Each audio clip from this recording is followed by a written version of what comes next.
Hello everyone, back to my channel. তোমরা সব কেমন আছো? আশা করি ভালো আছো। হ্যাঁ, আমরাও ভালো আছি। আজকে নতুন একটা ব্লগ নিয়ে তোমাদের সঙ্গে হাজির হয়েছি। আই হোপ তোমাদের এই ব্লগটাও খুব ভালো লাগবে। সকলকে জানাই গুড মর্নিং। তো আজকে কোনো রান্নার রেসিপি দিয়ে ব্লগ শেয়ার করিনি, আজকে শেয়ার করতে চলেছি খুব মজাদার একটি মিষ্টি, একটি খুব সিম্পলভাবে ঘরোয়া পদ্ধতি মিষ্টি রেসিপি। তো চলো, আমরা তো গাজর তো সবাই কম বেশি সবাই পছন্দ করি, আর সব সময় বাজারে যাওয়া হয় না মিষ্টি আনার জন্যে। তো বাড়িতে বাচ্চা থাকলে বা নিজেও কোনো সময় খেতে ইচ্ছা হলে যদি হাতের কাছে এই কিছুটা উপকরণ থাকে তাহলে চটজলদি তোমরাও বানিয়ে নিতে পারবে। তো তোমরা বানিয়ে নিতে পারবে, বাট একটি তোমাদের সঙ্গে কথা শেয়ার করতে চলেছি। এই রেসিপিটা মানে এই ব্লগটা কোনো স্পিক না করে চলে গেলে হবে না, তাহলে তোমরা পুরোটাই মিস করবে। আর এই যে দেখতে পাচ্ছ একটা বটল, জলের বটল, আর এই যে নিয়ে নিয়েছি রুল ময়দা। হ্যাঁ, রুল ময়দা, পরিষ্কার করে বলে দিচ্ছি রুল ময়দা। আর এর মধ্যে সাদা তেল দিয়েছিলাম অনেকটা, দিয়ে ময়ান দিচ্ছি। যেটা এরকম যতক্ষণ না হবে ততক্ষণ তুমি ভালোভাবে এরকম ডলতে থাকবে। দেখতে পাচ্ছ মুঠে দিলে এই যে খাস্তার মতন একদম নরম হয়ে যাচ্ছে, খুব সফট। তো এরকম পরিমাণে তোমাকে এই ডোটা বানাতে হবে, কারণ যেহেতু মিষ্টি আর যেহেতু এর সঙ্গে ছানা অ্যাড করব না, ছানা ছাড়াই কিন্তু এই মিষ্টিটা বানাবো দোকানের স্টাইলে, পুরো একদম দোকানের মতো।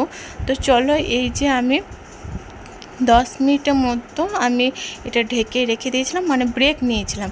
এই আটাটা এরকম করে টাইট দিয়ে, বেশি জল কিন্তু দিইনি। হ্যাঁ, নর্মালি জল দিয়েছি, একদম কোনো উষ্ণ গরম জল দিইনি। আর ওটা আমি যেহেতু একটু ঢেকে রেখে দিয়েছি, আর এই সাইড থেকে আমি বানাতে চলেছি শিরাটা, মানে রসটা, যে মিষ্টি যে ঝোলটা থাকে, মানে শিরাটা, সেই শিরাটা আমি বানিয়ে নিচ্ছি। এর মধ্যে দিয়েছি চিনি আর একটু জল, আর এর মধ্যে দিয়েছি এই যে ভেসে দেখতে পাচ্ছ, এর মধ্যে এলাচ, দারচিনি এইসবগুলো দিয়েছি। আর এই যে লাচিটা বেশ ভালোভাবে দেখতে পাচ্ছ, খুব নরমও না খুব শক্তও না, এরকমই একটি ছুরির সাহায্যে আমি কিন্তু ছোট ছোট করে লাচি কেটে নেব।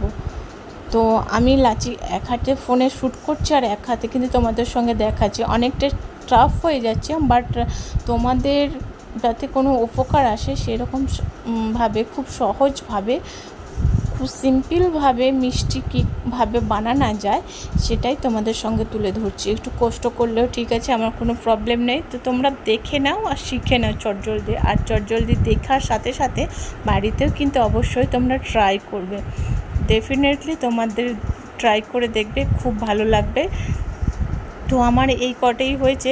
ফার্স্ট টাইম তোমরা যখন বানাবে তখন যদি মনের ভয় থাকে তখন অল্প কিছু ময়দা দিয়ে বানাতে লাগবে যে কোনো জিনিস। আমি কোনো ফার্স্ট ইউটিউব দেখে বা কোনো ইনস্টাগ্রাম থেকে বা কোনো ফেসবুক থেকে, তুমি যে কোনো, আমি কোনো যদি রেসিপি দেখি বা আরও অন্য কিছু যখন দেখি, তখন জাস্ট অল্প পরিমাণের জিনিস দিয়ে ট্রাই করি। যখন দেখছি হ্যাঁ এই জিনিসটা পারফেক্ট, তখন অনেকগুলো ভাবে দিয়ে তখন বানাতে থাকি। তো তোমরাও এরকম করে যেরকম রুটি বানাও সেরকম করে কিন্তু এরকম বেলে নেবে। তো এর উপরে আমার 5 পিস রুটি হয়েছে, তো ওরকম করে চাপিয়ে রেখে দিয়েছে।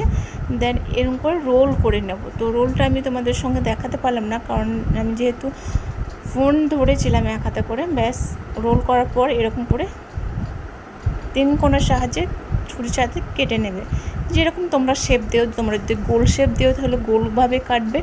তো কাটার কাছে কোনো ফ্যাক্ট নাই, তুমি যেরকম ডিজাইনভাবে কাটবে। লম্বা করে কাটলে তাহলে আমার মতন এরকমভাবে দেখতে পাচ্ছ কতগুলো লেয়ার, কিন্তু হ্যাঁ এখনও লেয়ারটা ভালোভাবে বুঝতে পারবে না। তো এখনও যখন তেলে ভাজবে তখন ভালোভাবে বোঝা যাবে। আর এরকমভাবে কিন্তু খাস্তা বিস্কিটও বানানো যায়। তো সেই ব্লগটা না হলেও অন্য সময় তোমাদের শেয়ার করবো। আর এই যে দেখতে পাচ্ছ এর শিরাটা কিন্তু ভালোভাবে, মানে শিরাটা বেশি ঢলঢলে করে, মানে একটু টাইটভাবে, মানে মিষ্টিটা একটু বেশি, তোমরা যে যেরকমের মিষ্টি খাবে একটু বেশি দেওয়ার চেষ্টা করবে, কারণ এর মধ্যে মিষ্টিটা যতক্ষণ না ঢুকবে ততক্ষণ কিন্তু খেতে ভালো লাগবে না। আর তেলটা তুমি প্রপারলি কিন্তু হিট করতে হবে। তো প্রপারলি তেলটা হিট করার পর কিন্তু এই মিষ্টিগুলো ছেড়ে দেবে। হ্যাঁ, তো একদম ব্রাউন করে মিষ্টিগুলো আমি ভেজে নেব।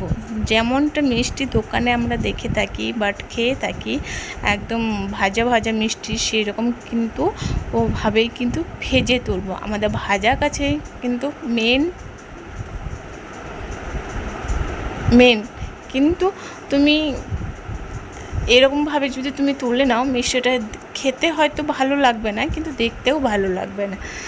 কিন্তু চেষ্টা করবে সব সময় একটু ব্রাউন, একটু ভাজা, আর গ্যাসের ফ্লেমটা একদম খুব হাই করবে না বাট খুব স্লো করবে না, ঠিক মাঝ বরাবর রাখবে। আর আমার এই ব্লগটা যদি ভালো লাগে please like, comment, share, subscribe করতে ভুলবে না। অতি অবশ্যই চ্যানেলটাকে সাবস্ক্রাইব করে ফেলবে। আর যারা অলরেডি সাবস্ক্রাইব করে ফেলেছো তাহলে তাদেরকে অসংখ্য ধন্যবাদ। আর যারা এখনও সাবস্ক্রাইব করনি অথচ আমার ব্লগগুলো দেখছো তাদেরকে প্লিজ একটি রিকোয়েস্ট করব, আমার চ্যানেলটাকে সাবস্ক্রাইব করে যাও আর আমার ইউটিউব ফ্যামিলির মেম্বার হয়ে যাও। তো এরকম ভালো মজাদার রেসিপি পেতে গেলে তো তাড়াতাড়ি চ্যানেলটাকে সাবস্ক্রাইব করতে হবে না। তো এই যে ভেজে তুলে নিয়েছি, তো এরকমভাবে ব্রাউন করে ভেজে নিয়েছি। এগুলো কিন্তু তুমি চায়ের সঙ্গেও খেতে পারবে, খুব ভালোভাবে ভাজা হয়ে গেছে, মানে ফ্রাই হয়ে গেছে। তো দেখতে পাচ্ছ কতটা পরিমাণে, কিন্তু একটিও ছাড়েনি, দেখতে পাচ্ছ, আর কত সুন্দর একদম। আর এর মধ্যে তুমি কালো জিরেও অ্যাড করতে পারো না, আমি কোনো কালো জিরে অ্যাড করিনি। ওর যে কালো যে তেলের ইয়েগুলো ছিল সেগুলো। তো সেটা একটু ঠান্ডা হবে, উষ্ণ, খুব ঠান্ডা করো না, আর মিষ্টিটা একটু ঠান্ডা হবে, তারপর কিন্তু শিরার সঙ্গে দিয়ে দেবে। তো ব্যাস, শিরার সঙ্গে দেওয়ার পর তুমি 1 ঘন্টার মতন তুমি ঢেকে রেখে দেবে। তারপর এপিট ওপিট করে উল্টে দেবে। তখন 1 ঘন্টা পর তুমি এটা খাবে, তাহলে তুমি মিষ্টির স্বাদটা তুমি পাবে। কারণ ভিতরে যে রসটা ঢুকবে সেই রসটা ঢুকতেও টাইম লাগবে, তাই পুরো 1 ঘন্টা টাইম দেবে। ব্যাস, তারপরে এই যে ফাইনাল লুক। আমি রেসিপিটা বানিয়েছিলাম 2টো নাগাদ, আর এটা ট্রাই করছি আমি 3টে নাগাদ। তো 1 ঘন্টা ব্রেক দিয়েছি। তো দেখতে পাচ্ছ কতটা সফট হয়েছে আর কতটা নরম হয়েছে। তো চলো তোমাদের সঙ্গে দেখিয়ে দিই। দেখতে পাচ্ছ ছানা ছাড়াই কিভাবে মিষ্টি করা যায়। হ্যাঁ, তোমরা ট্রাই করো, খুব ভালো টেস্টি হয়েছিল খেতে, খুব সুন্দর হয়েছিল খেতে। মুখে দেওয়ার সাথে সাথেই কিন্তু একদম মিলিয়ে যাচ্ছিল। তো আমাদের বাড়িতে সব সময় মিষ্টি আনা থাকে না, ছানাও থাকে না। তো এরকম আমাদের আটা তো সবসময় বাড়িতে থাকে। তো এই জিনিসগুলো দিয়ে তোমরা মিষ্টি বানিয়ে খেয়ে দেখো, প্রত্যেকটি মানুষের মন জয় করে নিতে পারবে। তো আজকে কেমন লাগলো এই ব্লগটা তোমরা অবশ্যই কমেন্ট করতে ভুলবেন না। অবশ্যই কমেন্ট করবে, ভালো লাগ খারাপ লাগ। আর তোমরা কে এরকম মিষ্টি তোমরা বানিয়েছো আর এখনও বানাওনি সেটাও তোমরা কমেন্ট বক্সে কমেন্ট করবে কিন্তু। হ্যাঁ, আর দেখতে পাচ্ছ কত সুন্দরভাবে লেয়ারগুলো কেটে যাচ্ছে, দারুণ হয়েছিল মিষ্টিটা। বিলিভ মি, মানে এত সুন্দর হয়েছিল, তোমরা না খেয়ে বললে বোঝাতে পারবো না। তো এই ব্লগটা এতটুকু, নেক্সট কোনো ব্লগে তোমাদের সঙ্গে দেখা হচ্ছে, কথা হচ্ছে।